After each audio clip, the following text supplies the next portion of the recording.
What is up, guys?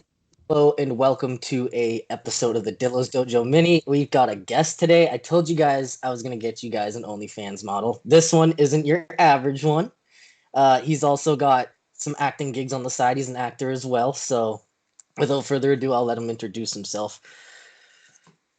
All right. Hey, everyone. So, yeah, like Dylan was saying, my name is Joe Filippone. I am a mainstream on camera actor in Los Angeles, California. I'm also a voice actor. And something that I never thought I would say is I also have an OnlyFans, but mine is a little bit different from the typical OnlyFans model, content creator, whatever you want to call them.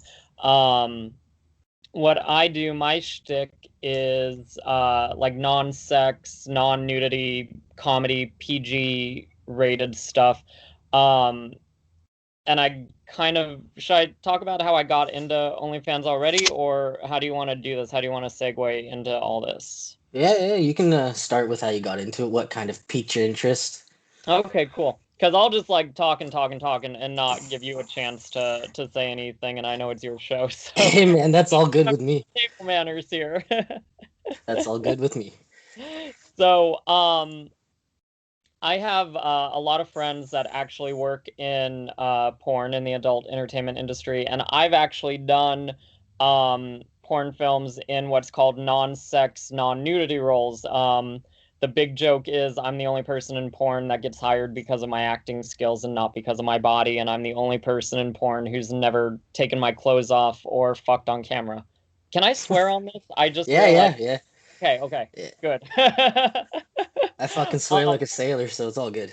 Nice, nice. So that whole story about my porn life is a whole other thing, and I can talk about that if you want or not. But I was first introduced to OnlyFans from some of my porn star friends when I was actually working in a non-sex, non-nudity role on a porn film. It was called Naked, and it was actually based off of an erotic novel by the director. The director, Kay Brandt, had written this and turned her novel into a movie.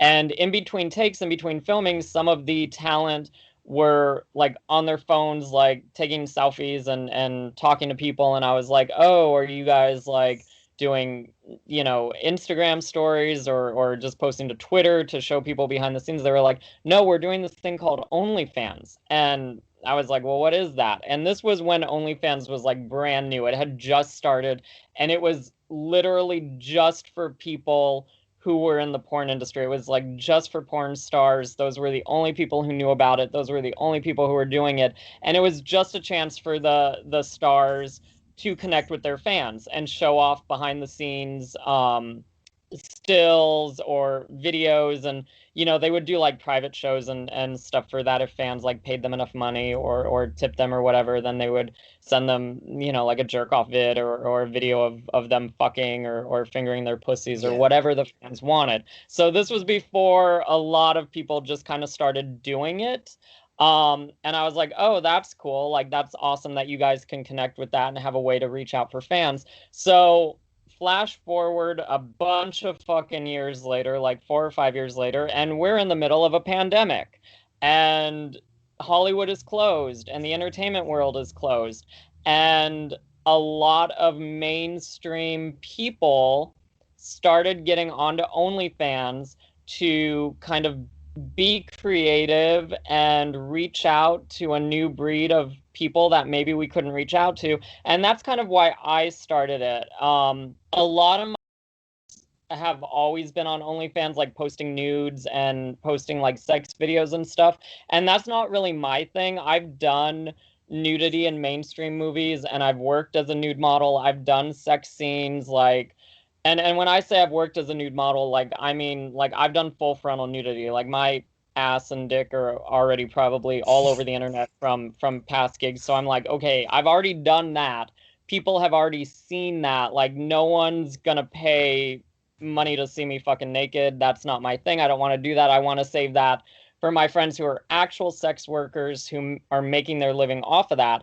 So I kind of fell into this other category of like mainstream performers that we were just kind of looking for a way to be creative. And I had seen that a lot of people with podcasts were starting to start up OnlyFans pages and posting their podcast on OnlyFans to reach that audience and to reach more fans with that. I saw that musicians and rappers were getting on OnlyFans and posting their songs or doing covers and stuff like that. I saw a lot of comedians actually got on OnlyFans and were doing things. So I was like, well, maybe this is something that I can do because I'm very sex positive, I'm very porn positive, nudity positive. And I was like, okay, what could my shtick be? Because I know a lot of the OnlyFans content creators that actually do sex stuff on OnlyFans. I know that they get like really upset when mainstream people try to come up and do OnlyFans and exploit that. And I'm not going to mention any names, but there's actors and actresses that have I taken advantage Yeah, of. I do know the Bella Thorne situation. I remember that one where she ripped off a Yeah, bunch of fans and stuff. So yeah, yeah, I saw it's how the OnlyFans it's not community reacted. yeah, it's not just Bella. I think what she did is awful. It's also, I mean, I hate to say it, I'll call him out too. I think it's kind of shitty that Austin Mahone is kind of stringing his fans along and was making people pay like $24 a month to just post basically stuff that he already posts on Instagram for free. And then he did this whole interview and saying, I'm going to have the hottest OnlyFans out there and I'm going to do all this hot shit. And it's stuff that OnlyFans has never been seen before. Like, really, in my opinion, I was like, wow, you know that a lot of your fan base is gay guys Yeah, who like because you're fucking pretty. And in my and he's like a total straight boy. And in my opinion, I'm like, if you bait gay people like that and take advantage of them, that's to me is like almost like borderline homophobia. Like you may as well just fucking beat the shit out of them and steal their wallet for all I care. no, you're Um, right. You're right, yeah. actually.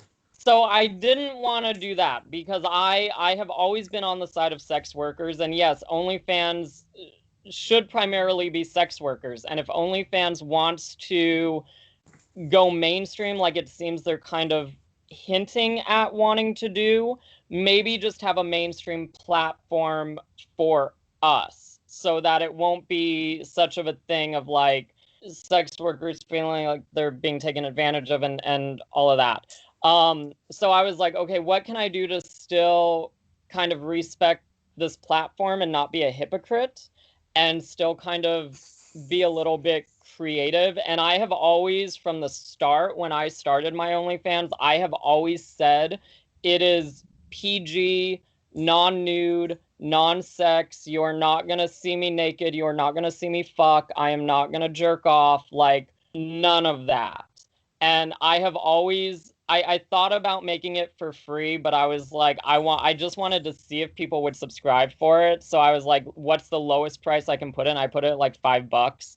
Um, and I, because I'm not like trying to do it for money and stuff like that. I was just kind of doing it for fun and to have this outlet. So I was like, okay, what could I do that could kind of be fun and still kind of on my brand as a comedian, as a character actor, as this wacky person? And I love to read. My room is full of books. It's people come into my room and they're like, "Oh my God, it's like a library." So and since I do voices, I was like, I could read in funny voices and make dumb little sex jokes. And since it's OnlyFans and I've been told that I have kind of a nice body because I'm into fitness, I was like, I could do it shirtless. And so my shtick became the shirtless storyteller. And that's basically all that I do. I will like pick out a book and I will read it in a funny voice. I will do if I think that something, fancies my little immature Beavis and Butthead sexual joke mind, I will make some stupid little joke about it. But I've always kept it on brand to what I have said I was gonna do. Like I have never posted something and been like, oh, private message me for a private pic or whatever. Like I will jokingly say or whatever, which no one has ever done. Probably because I only have like 3 fans on there, and one of them is a friend of mine that I gave her a free subscription because she gave me a free subscription to her OnlyFans, and she actually does like sex stuff and stuff on hers. So I was like, well, I'll give you a free subscription to mine. But it's like I haven't really promoted it because I haven't really I can't think of another way to say this. I haven't really cared that much about it. Like, this is just kind of a thing like, oh yeah, I haven't posted in a few weeks and I actually have a couple people who subscribe to me, so let me post something just to give them that out. And that's just kind of always been my thing. I think the most risque things that I've done is I have a book called The Diary of the Matahari, and I have this old kind of like see-through like belly dance costume thing that I did for a show for a friend of mine who was an erotic performance artist. So Yeah. I wore that with like no underwear on, and it was kind of see-through, but you still couldn't see anything. And I've posted like a couple photos where it's like there's a book that's just over my dick, but again, you can't see anything. I think probably today I actually posted a couple photos before you called me, was probably the most risque thing I did. It was like full body shot with just my hand over my dick in front of a bookshelf, being like, so many books, so little time. But like again, like I'm still on brand. I'm not trying to like tease anybody, and I didn't be like, oh, send me money and I'll send you a naked video. Like I don't do that. And I know I'm missing out on subscribers because of that. That's kind of like the catch 22 of unfortunately kind of wanting to respect my worker friends and standing my ground. I've actually had people message me and been like, I want to subscribe to you, but I don't want to pay for a vanilla OnlyFans. Like if you were to be naked, I would pay you and I would subscribe. And I get people like literally, it's almost stalkerish. They'll contact me every couple of weeks and they'll be like, have you shown your dick on OnlyFans yet? Are you doing nudity on OnlyFans yet? I'm like, no, I'm not gonna do that. Like, sorry. If you want to see me naked, Google me, find old modeling photos, find Yeah. old movie TV shows I've done where I've done that, you know? So that's kind of how I got into OnlyFans. That's kind of what I do. That's kind of my reasons behind it. Um, but I love the fact that a lot of my other friends that are also mainstream actors and other mainstream actors that I've seen, that they are kind of doing nudity on OnlyFans. My one friend, Jason Dotley, is an amazing, amazing working actor. He's done series, he's done movies, everything. He started an OnlyFans where he actually does do nudity and he has sex, and his whole OnlyFans thing is ending the stigma. And he wants to end the stigma of nudity and sex and all that, because like Jason has The said, whole like scandal he behind it.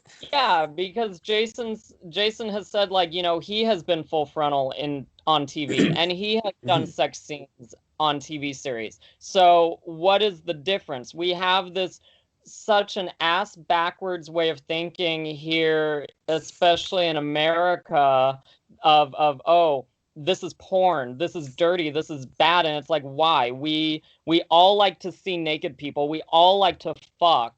Like, why are you going to stigmatize someone for being smart enough to make money off of it, and being confident enough to make money off of it? Another friend of mine, Jason Wimberly, has this amazing thing. He's known as the Naked Trainer. He's a fitness trainer, and he does all of his workouts are completely naked. If you do his class, you are completely naked, and it's freeing. I've done a couple of his classes, and it feels amazing. I don't know. There's something about nudity where you kind of you become less inhibited in the way that you're not as self-conscious. And I think the fact that we wear clothes so much makes us very self-conscious as a human race.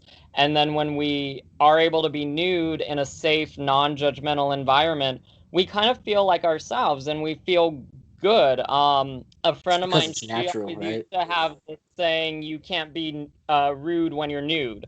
And I totally believe that. Yeah. Yeah.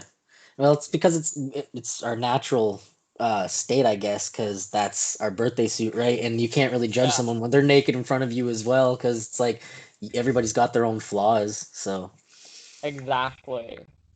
um, I have to ask you one thing though, because you are sex positive, and that's awesome. Yeah. Um, I love the whole like all these women, just all these amateur actresses and everything starting up OnlyFans.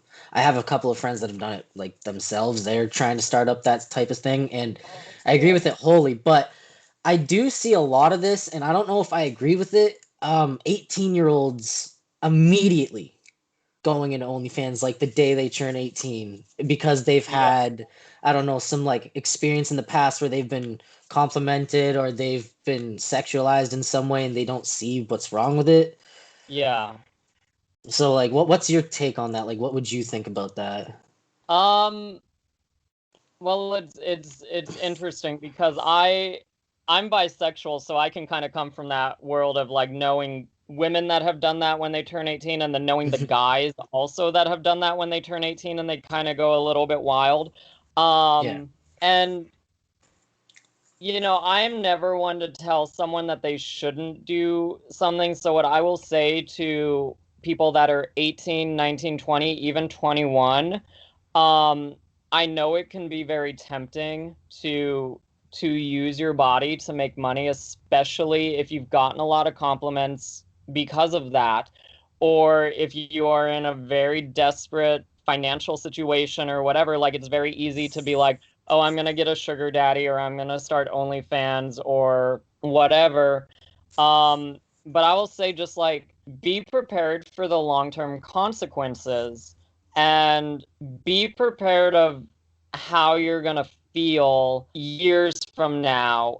And even if you start dating someone like when you're 19, like be prepared that they may not be into that, and even like I said, I've never really done anything that's considered, quote unquote bad in terms of sex and nudity and porn. But I've had people who don't want to go out with me, who have refused a second date or broken up with me because they found out that I've written erotica or I've done the non-sex roles in porn or I've posed nude or whatever. I've even had friends who don't want to hang out with me because they're like, I'm judging you. I think that you're a slut and that you're committing to the evils of the world. So I would say just be prepared for that and just know that, especially now, once something is on the internet, it's always there. And you can delete your OnlyFans, you can delete your videos, you can, you know, give a cease and desist order to Pornhub or whatever. But just know that someone is always going to have that because now we are living in a day where people save shit. I have a lot of friends that did porn and wanted to go into mainstream and have done everything they can to like put that behind them, and people still find out and still bring it up on their Instagram lives or whatever. And even when they say, please, I don't want to talk about that, that was a different part, I needed the money for my family or for myself because I was homeless, whatever, people still bring it up. And unfortunately, I think it's also people like to see people fail. And especially if you're very beautiful, whether you're a guy or a girl, people are going to want to see your downfall. And so be prepared for that, that you always kind of run that risk that someone's going to use that against you or someone's going to take that the wrong way. And even me with like my OnlyFans, even though I've done really fucking nothing on there, I know that there's probably people that, it's going to keep me from getting acting jobs. People are going to just say, oh, he has OnlyFans, he must be doing sex work because of the connotation between it. Even with, as an erotica writer, I have lost jobs because of that, because people are like, oh, you're associated with sex. We can't have that for this TV show, for this movie, for this commercial, for this product. So I will say that if you are okay with the consequences, and if you are a strong enough person to not let outside people kind of defeat you and bring you down, then yeah, fucking go for it. But if you have the least bit of hesitation, if you have the least bit of, I'm not sure about this, if you have the least bit of, I'm scared this is going to get out, wait a few years. Wait until you're 22. Wait until you're fucking 25.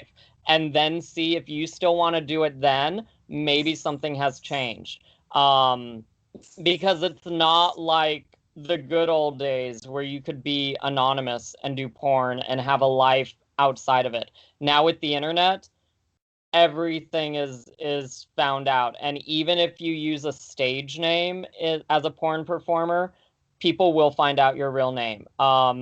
Two guys that I know, they are straight guys, but they did gay porn, and they, as their straight guy real selves, have never mentioned that. You type in their names, and all you have to do is type in their real names nude on Google. All of their porn comes up. Damn, yeah, that's Yeah, because there's so many internet detectives out there, man. There's so yeah, many of them. It's scary. You're right. We yeah. do live in So an age where it's I the think digital now age. it kind of makes people like, you really have to want to do that, and you really want to have to be the type of person that's like, yes, I've always wanted to do this because of the internet, because of the detectives. People want to find out. I see a lot of times on message boards, people get these like crushes or fixations on porn stars, and they're like, oh, what's their Instagram, what's their private Facebook, what's this. And even me, with a lot of my friends that are in porn, with some of the girls and the guys that I've worked with in films or that I know, people message me and they're like, whoa, what's their real name, are you on their real Facebook, are you on their real private Instagram, can you give it to me? I'm like, no, I'm not gonna fucking give that to you. I'm not gonna set you up on a date with them. I'm not gonna introduce you. No, there's a line. Don't cross it. Unfortunately, people these days do cross it. Yeah, yeah. I see a lot of that with a lot of like bigger influencers as well. Like there's this Yeah. one what you do kind of reminds me of what this big OnlyFans model Belle Delphine does. She doesn't show nudity, she kind of teases it and she does weird stuff. You read books, but she does like weird ass shit. But Oh, cool. she said I forget what podcast it was I was listening to, but she even said she has her issues with those types of people where there's people like that she hangs out with, certain friends that find out that she's friends with or that they're friends with her, and then they try to like get the address or they try to find out where she lives through videos or any Yeah. other type of thing. It's just some really creepy shit. The lengths that people will go to just find out or even get close to you, it's really fucking scary, especially with the internet now. It makes it a lot easier. Yeah. Yeah. That's the thing. There's really no hiding it. So you just have to be prepared for that. And I mean, I get it. Like, especially now with the pandemic, and now it looks like, especially here in California, we may go into another lockdown, another shutdown, and people are panicked and people are thinking, okay, how can I make money? Um, but if you're not fully prepared for the after consequences of it, don't don't do it. Um, because if you're not strong enough to admit it and to admit why you did it, people are going to come after you further. And unfortunately, and look, I'm not saying that people are not victimized in porn and in sex work. Yes, they are. Just like people are victimized in mainstream acting. Mhm.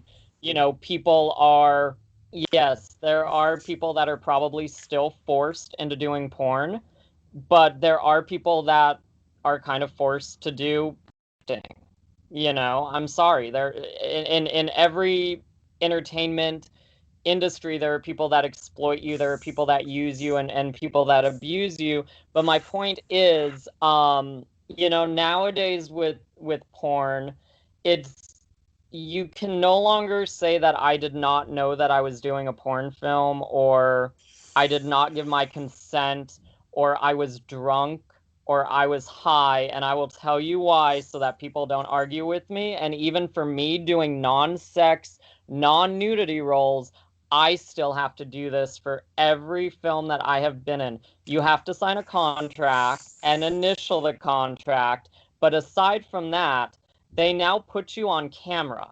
They will either take out their cell phone and videotape you on your cell phone. They will ask you your legal name, your age, that you are aware that you are on a porn film, that you are shooting a porn film.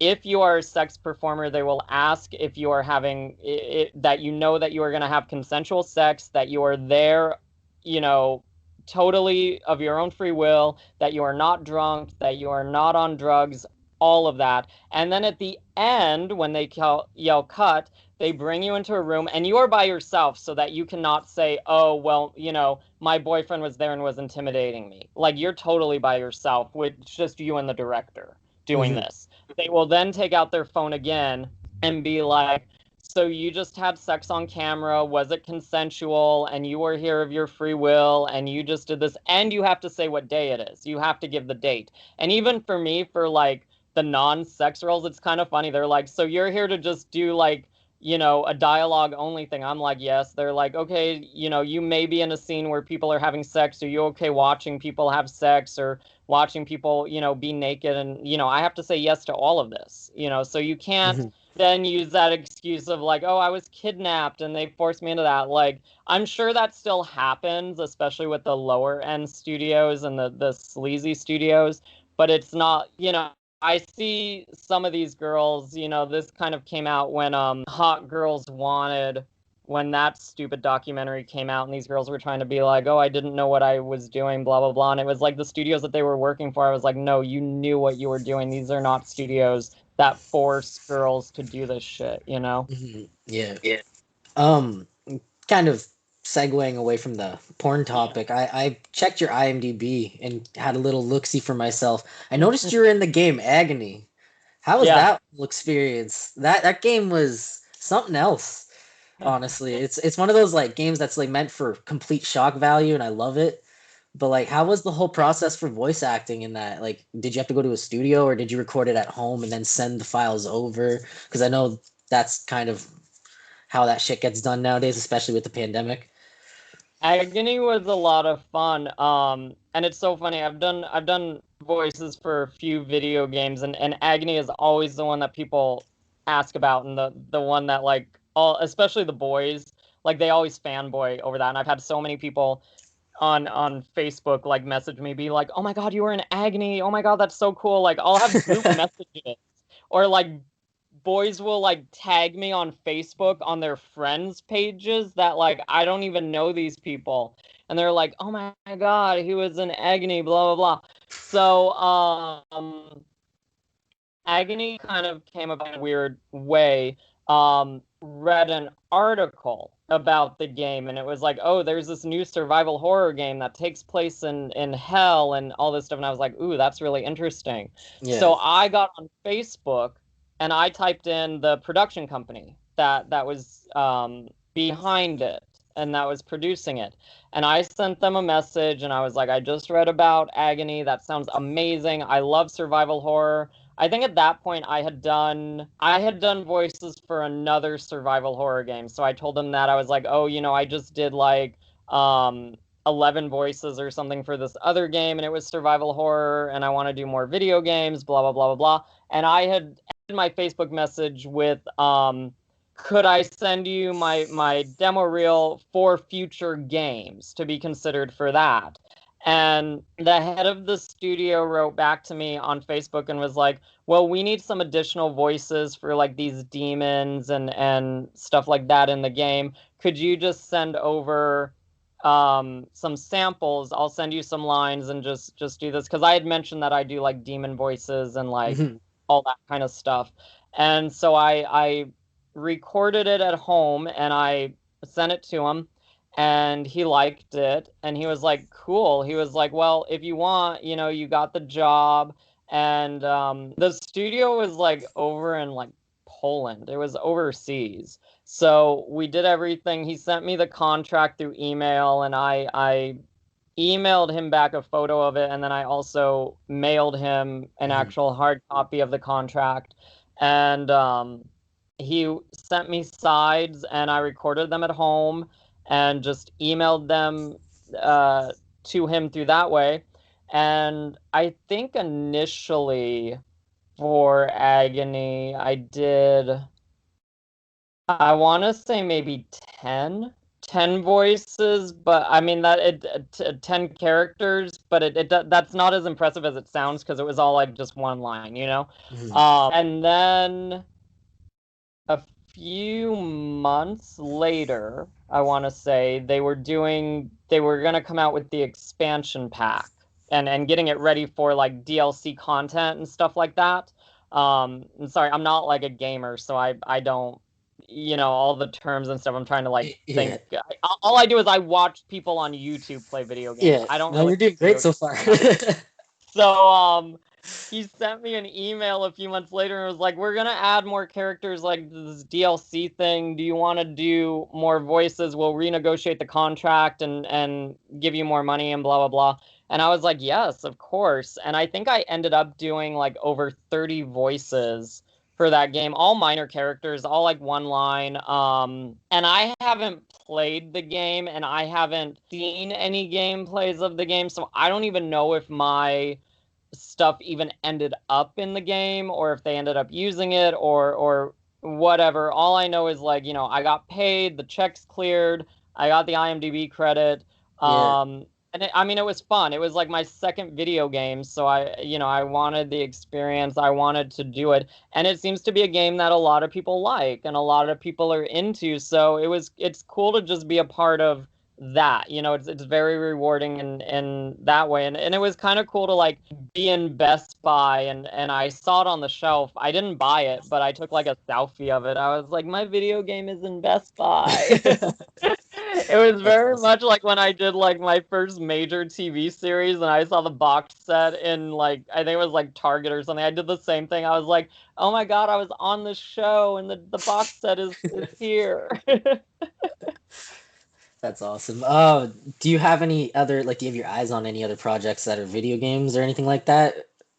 I'm doing I already recorded the voices for this game. It's called I always forget the letter numbers because they changed it. It was gonna be called Grandma, and they had to change it. I think it's 125 Chamber Street now. That's another survival horror game. And they're doing like all the models and the renderings and stuff on the computer. I see on Facebook the director of it. He'll post screenshots from it, and it looks really good. It looks amazing from the models that I've seen, and that was a fun thing too. And again, I got that one because I had seen someone on YouTube play a demo of it, and I reached out to him, and I was like, "Oh my God, this game looks really amazing."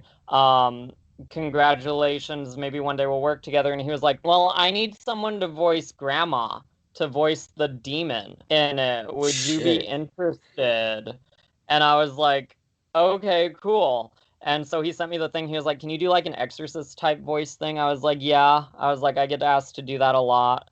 So I did that and he loved it. So I'm not sure when that one's gonna come out. I know there was like some problems with one of the artist that was involved in it. Like the artist had some like personal stuff that happened, so they had to replace him.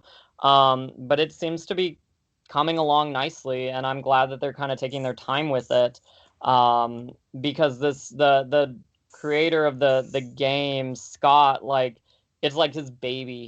He loves it and he Yeah. nurtures it. So I'm like, yes, take your time, and so that when it drops and when it comes out, it's like amazing and as best as it can.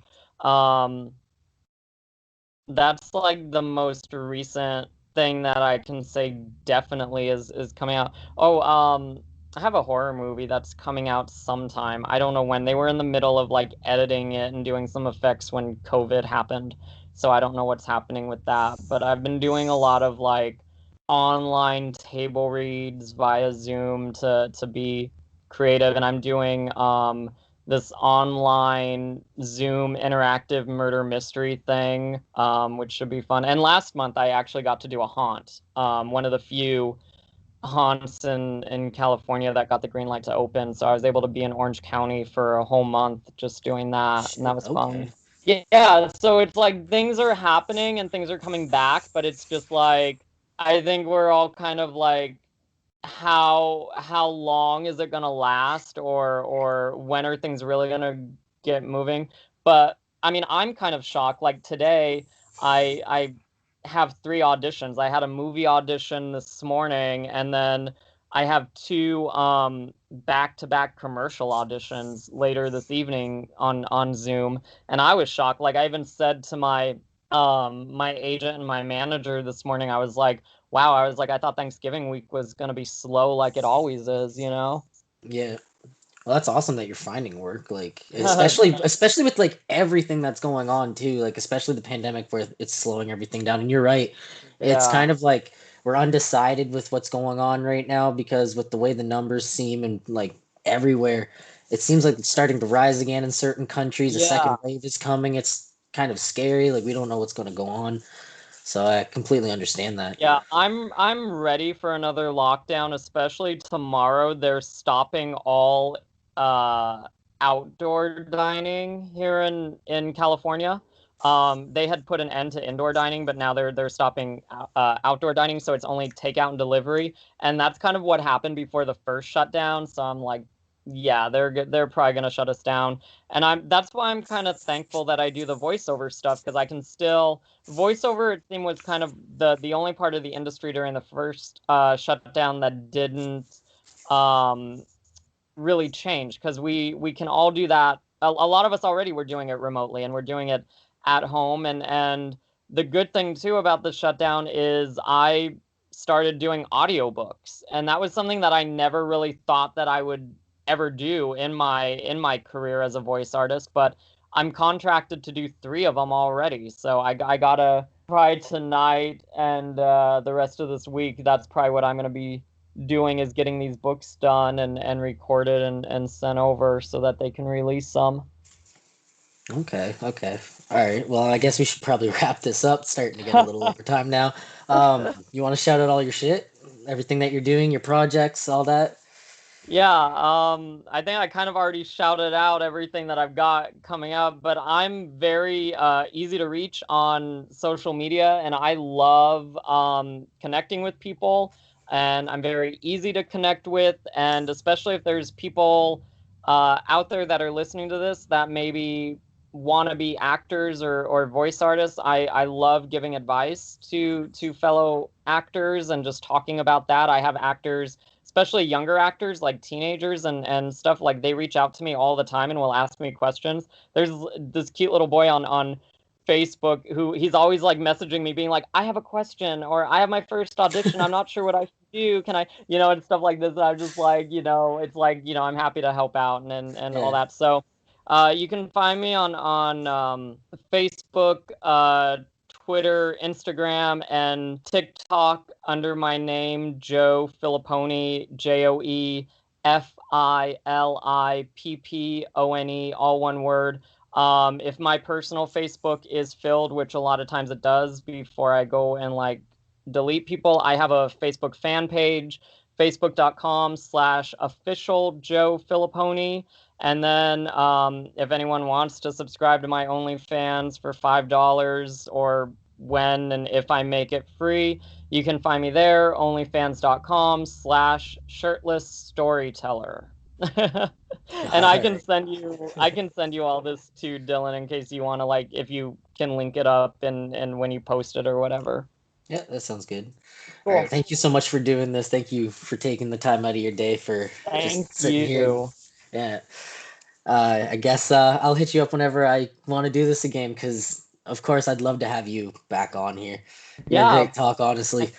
Very easy to get, just a lot of talking out of, good stories and everything. You're just awesome to talk to. So Thank thank you. you for Well, doing I've done this. a lot, and I have a lot of stories to tell. So maybe next time we can talk about my experience in porn, or my experience as a haunt actor and doing scare acting. Those are fun stories. That'd be awesome. All right. Thank you so much. Thank you.